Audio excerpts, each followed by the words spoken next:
আসসালামু আলাইকুম। আজকে হচ্ছে আমাদের আলুর জমিতে আলু লাগিয়ে দিলাম। তো এই জায়গায় হচ্ছে ২ টা জমির মধ্যে হচ্ছে আজকে আমরা একটা জমিতেই হচ্ছে আলু বীজগুলা লাগিয়েছি। আপনাদের হচ্ছে ভিডিওর মাধ্যমে দেখিয়েছিলাম আমরা হচ্ছে বীজগুলা ছত্রাকনাশক দিয়ে ধুয়ে হচ্ছে জাকে রেখে দিয়েছিলাম। তো ২-৩ দিন রাখার পর হচ্ছে বীজগুলার মধ্যে অঙ্কুর চলে আসছে। তো আজকে সকালে হচ্ছে আমরা ১ম এ আগে হচ্ছে আলাদা, আলাদা পাট করলাম, অর্থাৎ হচ্ছে এটাকে বেড বলে।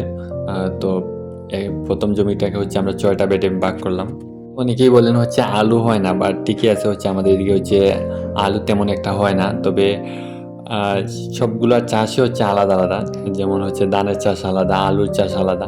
যেইটা যেরকম চাষ ওইরকম চাষ না করলে তো আর হচ্ছে ফলন হবে না। তো আলহামদুলিল্লাহ আমাদের এই জমিটাতে হচ্ছে গত বছর হচ্ছে ভালো ফলন হয়েছিল।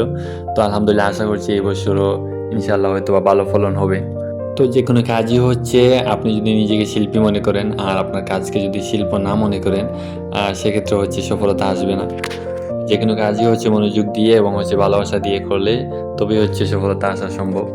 তো আলু চাষের ক্ষেত্রে হচ্ছে আলুর চাষাবাদ হচ্ছে অনেকটাই মানে অর্থাৎ আলুর চাষে হচ্ছে খরচা বেশি।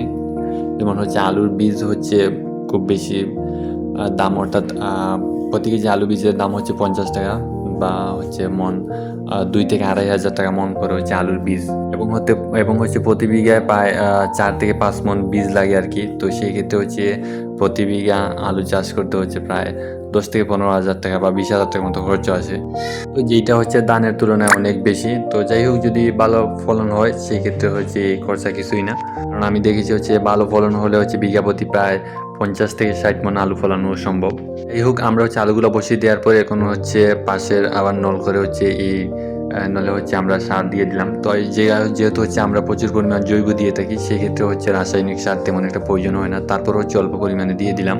তো একটা নলে হচ্ছে বীজ এবং অন্য নলে হচ্ছে গিয়ে সার দিতে হয়। তো যাই হোক, একটা জমি হচ্ছে আজকে আমরা রোপণ করলাম, কিন্তু হচ্ছে বেলি তোলা হয়নি। আগামীকালকে হচ্ছে বেলি তুলবো এবং হচ্ছে পরের দিন আরেকটা জমি রোপণ করবো ইনশাআল্লাহ। তো সবাই হচ্ছে আমাদের জন্য দোয়া করবেন। আসসালামু আলাইকুম ওয়া রাহমাতুল্লাহ।